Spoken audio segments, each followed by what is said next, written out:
pioneering disruptive growth, crafting the perfect value proposition with our speaker, David Radlo.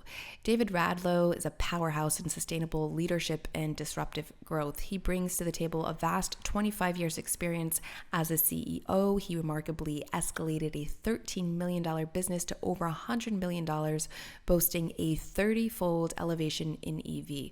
Among his trailblazing feats, David's pivotal negotiation with Fidel Castro stands out, which spearheaded the billion-dollar egg industry and carved the path for U.S. Cuba trade collaborations. A seasoned operating partner for Fvlcrum PE funds and involved in $2.5 billion merger and acquisition maneuvers, David also shines as a best-selling author and the voice behind the Sustainable Leadership and Disruptive Growth podcast. With his association and esteemed boards, including those linked to Tufts and Harvard, David is set to delve deep into the art of crafting a startup pitch value proposition that encapsulates the essence of disruption and growth. Join us as he unveils the strategies to captivate stakeholders and steer sustainable innovations.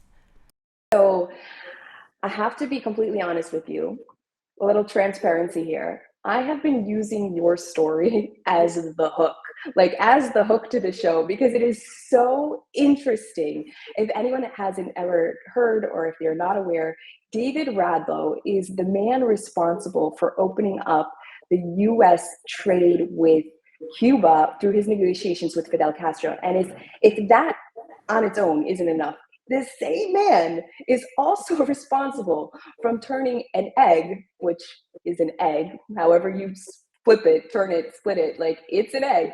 He's transformed that egg into a billion-dollar industry. So I'm sorry, but I don't know how else to not use that as a hook, because it is just so interesting.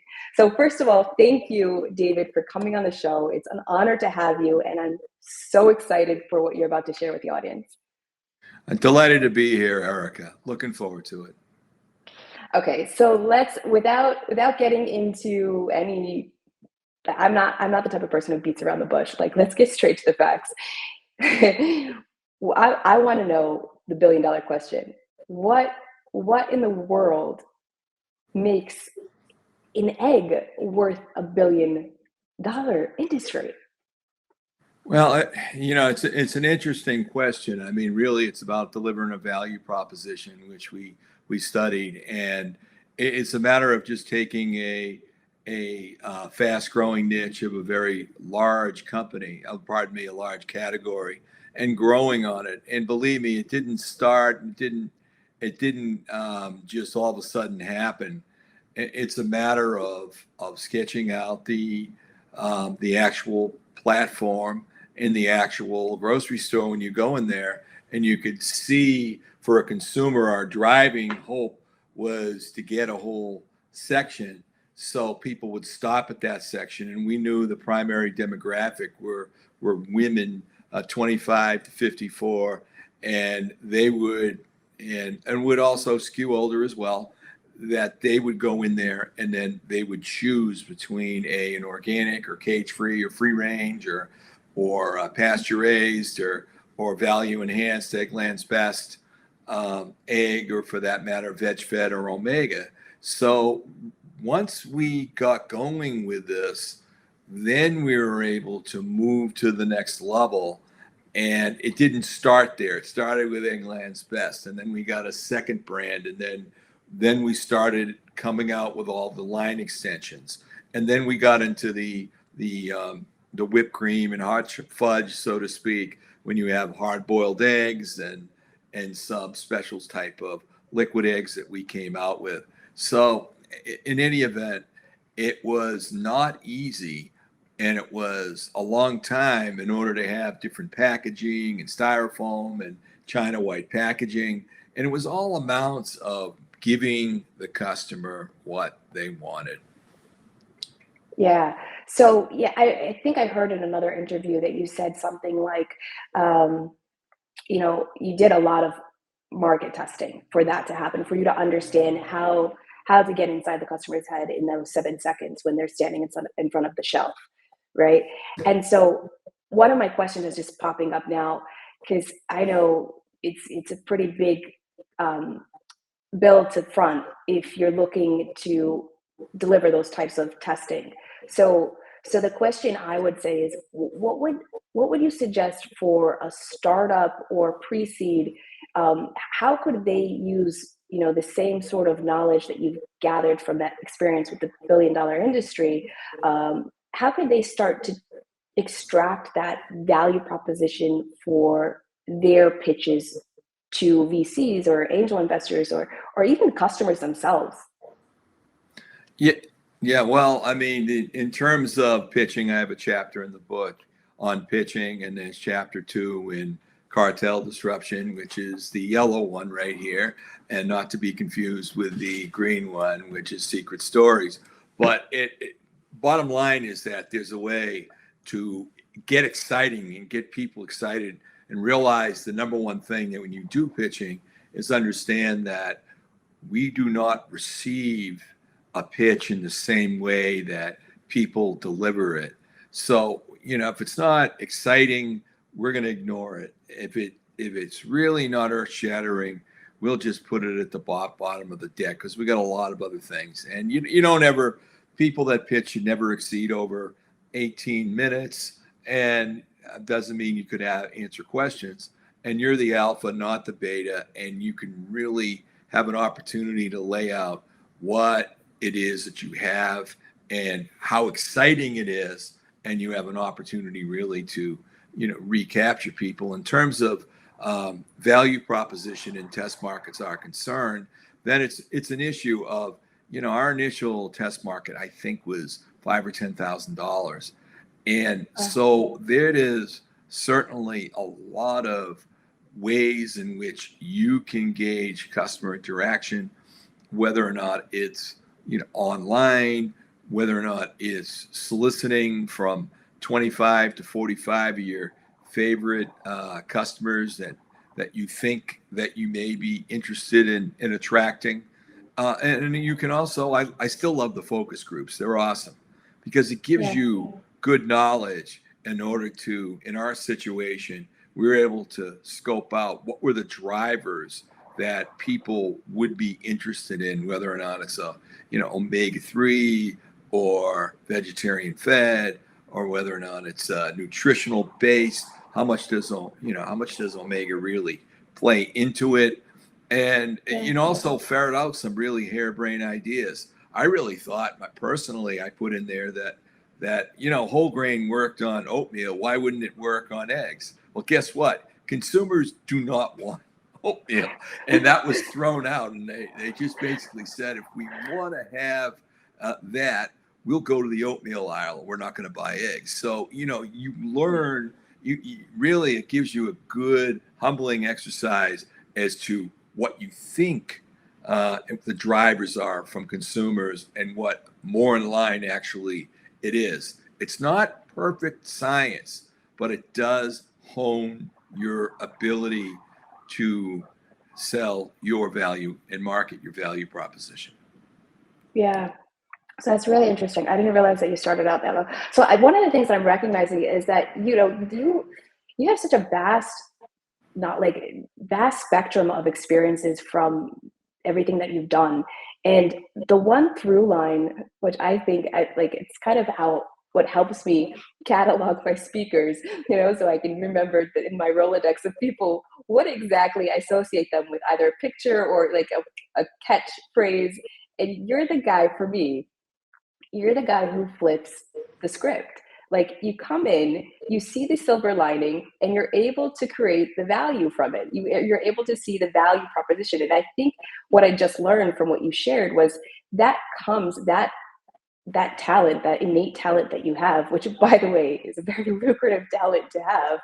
It comes in at every single stage. So not just at the beginning when you're, presenting in front of a VC, but as you're scaling up, and then when you're ready to exit. So when you're ready to sell the company off, for instance, one of your past sales was through a logistics company, right? That was facing bankruptcy, and you were able to switch it around. Correct. Yeah, correct. I mean, you have a lot of opportunities, and I try to outline it in the books and also the podcast. But basically, if you go through value proposition, then you take a look at the legal game and play with whether or not you want to have intellectual property protection or want to have a trade secret, and then you want to test it out, and then you want to put in line your people, processes, and strategy, and reform those strategies. Whether or not it's cycle time or variation, and then have sustainable leadership, and also how to pick a board, and also understanding the cartel rules to understand how, especially for a lot of people coming out, what are the big companies going to do to you? How are they going to try to steal what you have? And how can you understand how they're really going to come after you, and how much time you really have to come out with something and really have a way of learning clearly what is you're going to face when you're an entrepreneur. And that's one of the things that I've really enjoyed. I've enjoyed advising and helping people grow. And I've done it at Harvard, I've done it at Tufts, I've done it at NYU, but I've also done it in private equity and venture in order to accelerate growth. And it's quite exciting. Yeah. So, I mean, so there's a lot to unpack there. And I think what you're saying, so for anyone who's starting up, there's the necessary steps of creating value proposition, not just at the beginning of the phase, but also as you're scaling up. And so you've outlined a lot of the things that an investor would be looking for, such as, people's processes, your finances, getting that sort of in order. And my question to you is, should a startup have that in place from the get-go, or is that something that they accumulate as they're reaching the exit strategy?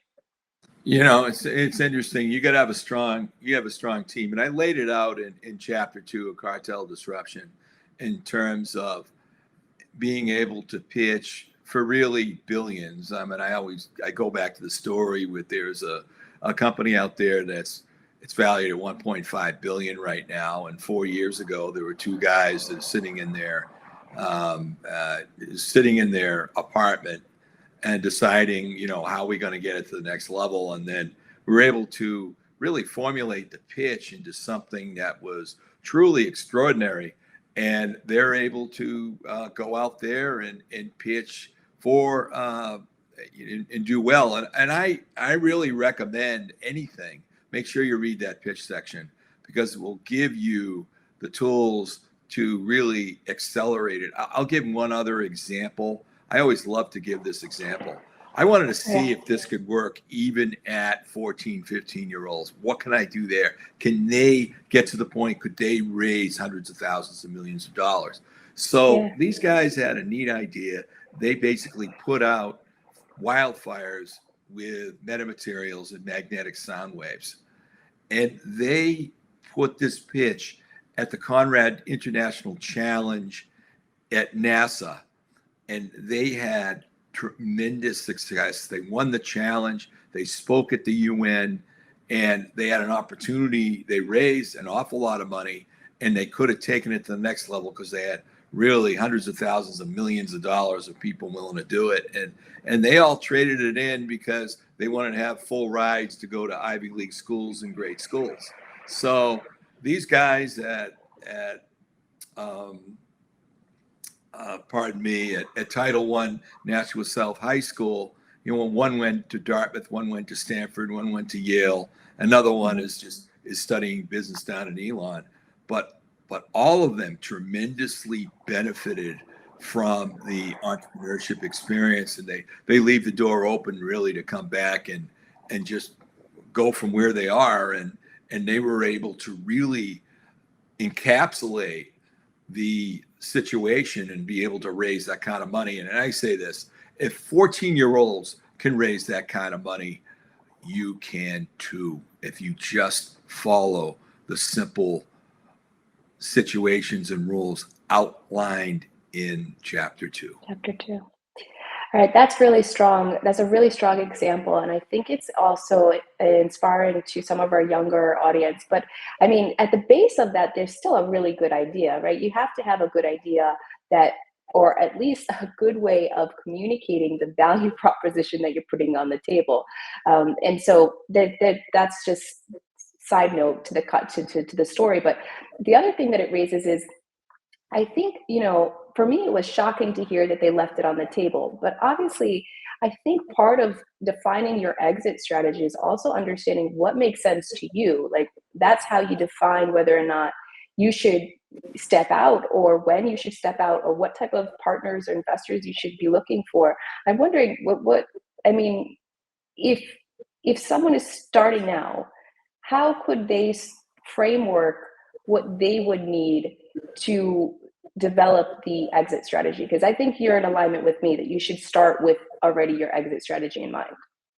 Yeah, I mean, my favorite story on that is sitting on a board where it was 5-5, and 5 wanted to sell, and 5 wanted to run, and then all of a sudden you got a deadlock, and you got yourself litigation. So I've been, you really want to have people around you and co-founders that have the same type of thoughts and beliefs of what they want to do. And at the same time, you got to be realistic and be fair with the financial people that are backing you, because they want a return on their money.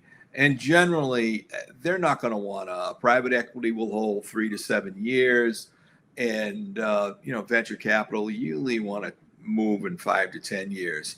And that's really with angel as well. So it's a matter of, what is the strategy? You're going to recap this, do you want to sell it? Do you want to go public? Do you want to, what is the actual dream? Obviously that's in your plan.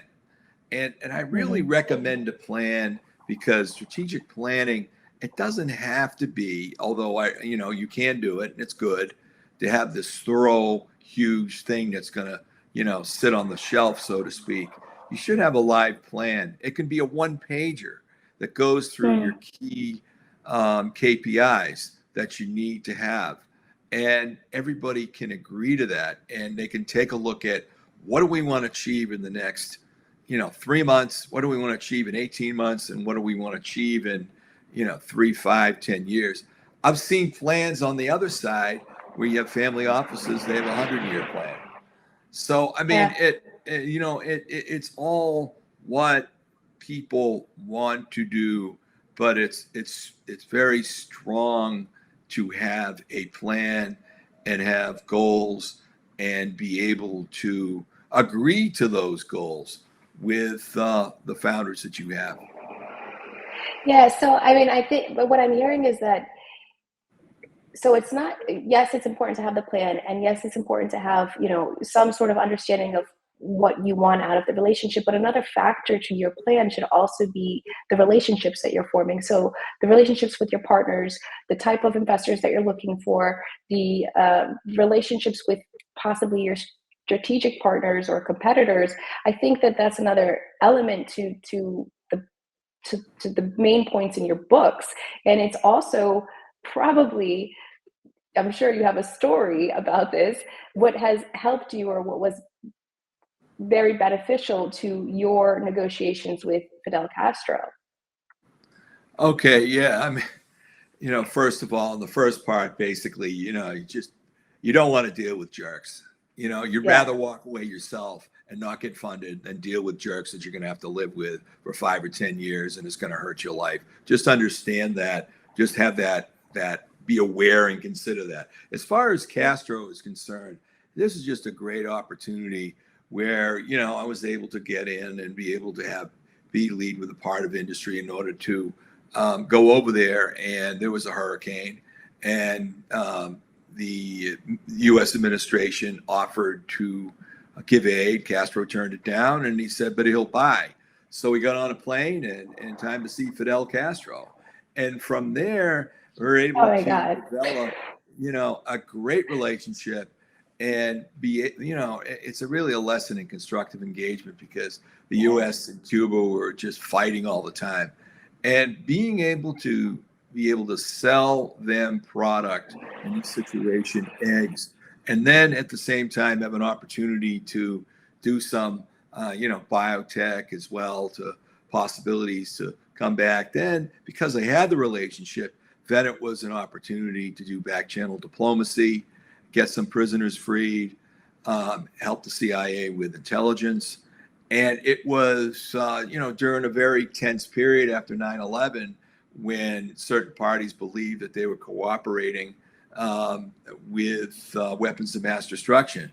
And, and I was able to talk to Castro, and he's immediately said he'd do third-party audits of all his facilities anywhere, anytime, as long as the auditors weren't from, South Florida and want to put the screws to them.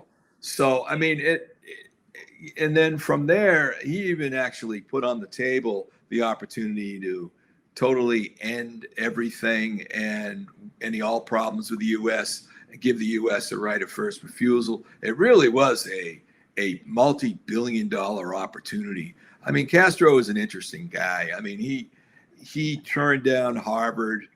And when he told me, we had discussions into basically 6-8 hours at a time. It's all the stories are found in the first 4 chapters of Secret Stories. But he would go 6-8 hours at a time and go through his past and the fact that Harvard turned him down, but Columbia gave him a scholarship in law, and he lived on the Upper West Side and 182 up on the West Side, and he lived on a 3rd floor apartment, and he used to throw a lot of great parties, and he had a great time. And he said, one day I got a call from Che, basically that, a better thing to do is to come back home and start a revolution. And, so what do you think how do you think I did? You think you're a good entrepreneur. What do you think of my costs? Okay. Healthcare. What do you think of my benefits? Healthcare for everybody. And what do you think about my market share? My brother controls the military and the business, and I control the politics. And together we own the island. So, I mean, those were just some of the discussions that I had with Castro. Obviously, a lot of people would say, afterwards when I gave speeches recently, like, how could you deal with a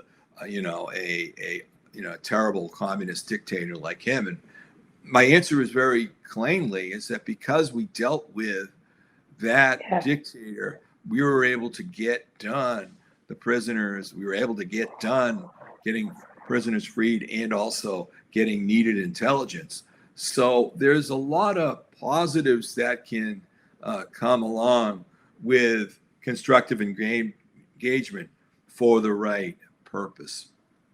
Yeah, I think that's a really interesting point. I mean, maybe it's not so much related to your value proposition, but it is something that I think is relevant, especially now as we're starting to see these dichotomies in, beliefs and how they sort of just close people off. But yeah, constructive engagement is the only bridge that really solves the problem or actually produces a result, as opposed to just completely turning your back on it. So very valuable, and everyone could find that in your books. Both your books are really insightful, really inspirational, and I mean, I could go on for hours just listening to you and your stories. I mean, I never would have imagined Fidel Castro throwing a party in Upper West Side.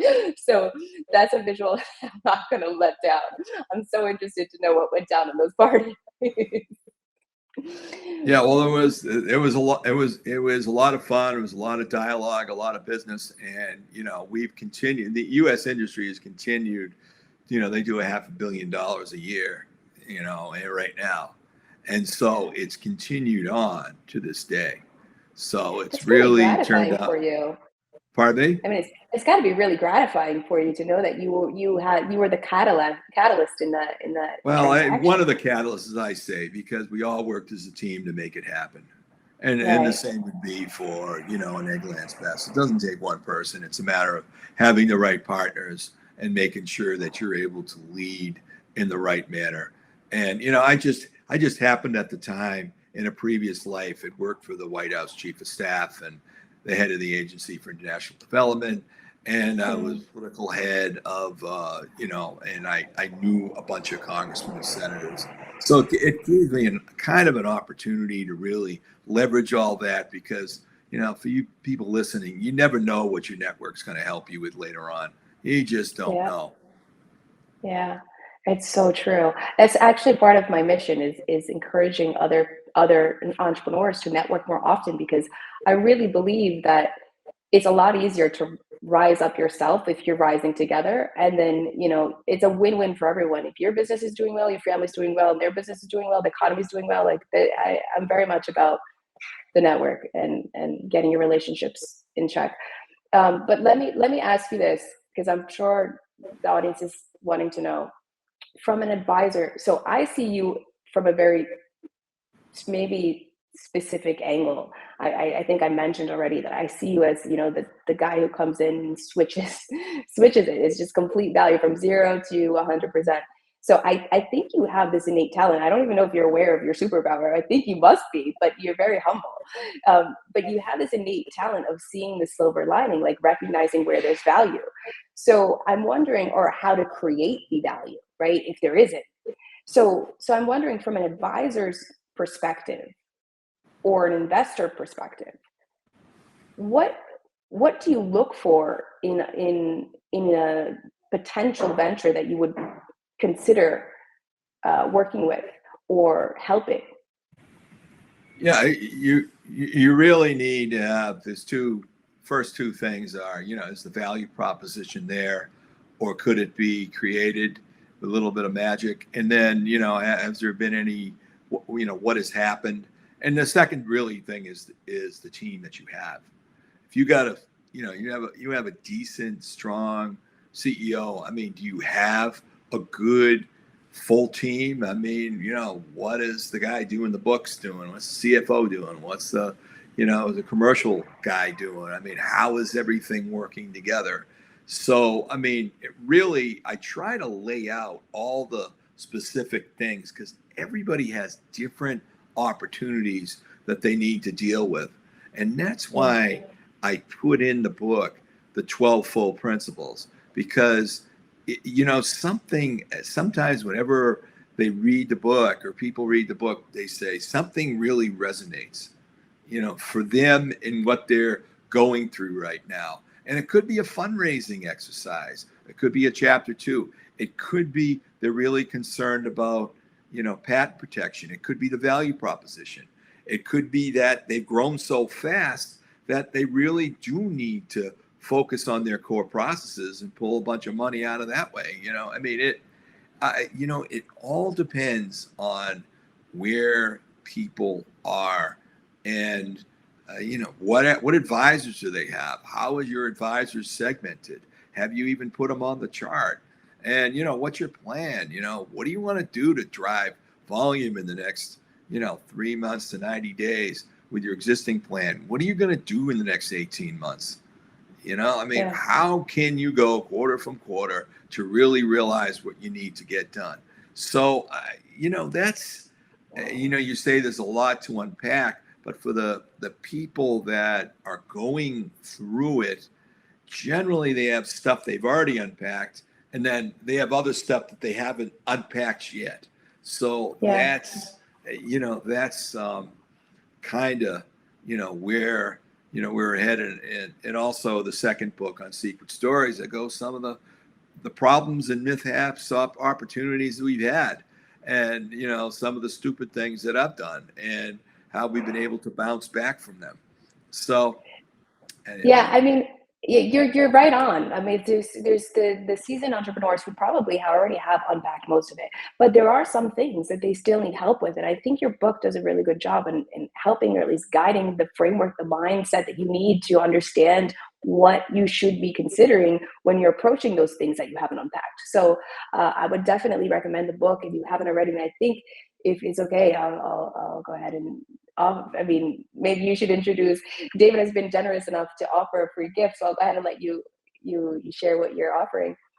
Yeah, I mean, listen, my goal is to get you guys to the next level. And if you're in the United States and you can send in davidradlo.com. You can go fill that thing out, and if you have an address there and a name, then I'd be happy to send an autograph books to you in the United States. In the first 100, I do that, and then in terms of anywhere else in the world, you can go click on right there, and you can go to Amazon.com, and I have a discounted internet version of both Principles of Cartel Disruption and also Secret Stories, Leadership Growth and Innovation. My goal really is that for less than a beer or a cup of coffee, you guys are going to get what you need. And in the United States, you get that for free. So we just want you to just get to the next level.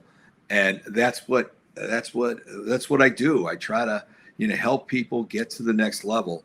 And for the private equity folks, I do that. I'm a private equity operating partner, and also I do that in venture capital as well.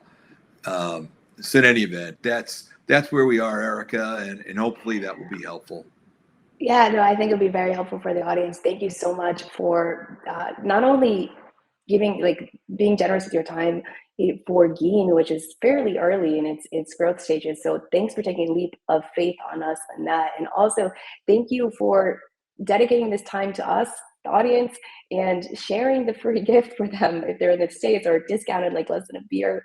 It's worth the value. Like, let's start making smarter decisions. That's what Geen is all about. Get informed so you can make better decisions. So the information is there. The asset, this expert is also here. And so before I thank you and send you off, I do have a surprise question. Okay. I have a surprise question, but there's a catch. So I'll ask you the question, but we don't have to reveal the answer until the VIP session. So that's anyone who is not in VIP. We do have a VIP backstage access where you can get you can answer directly, ask direct questions to the speakers, get your answers to specific pressing questions or challenges that you're facing. And in addition, you get to see what happens in this little test that I'm doing. So I think I explained to you that I have this mission of networking, getting other entrepreneurs to embrace networking. So I'm doing that with two things. Basically this Geen, the show, the platform, it allows them to do that, get the information, help them rise up, get to the next level. And then I'm also testing the theory of 6 degrees of separation. So I'm asking all the speakers, I have this 90-day sprint. I think most of our audience is on a 90-day sprint to raise their numbers, right? My 90-day sprint is to get on a call with Elon Musk, because I want to have his input for our next series on risk. So we're doing climate risk, cybersecurity risk, AI risk, all that stuff. So I have been asking all of the speakers, who do you know in your contacts that you could call today that could possibly put me in touch with Elon Musk? Now you don't have to share the contact now. I can tell you right now where you need to go to. So if that's what you like, if you like me to hold off, I will. Okay. Well,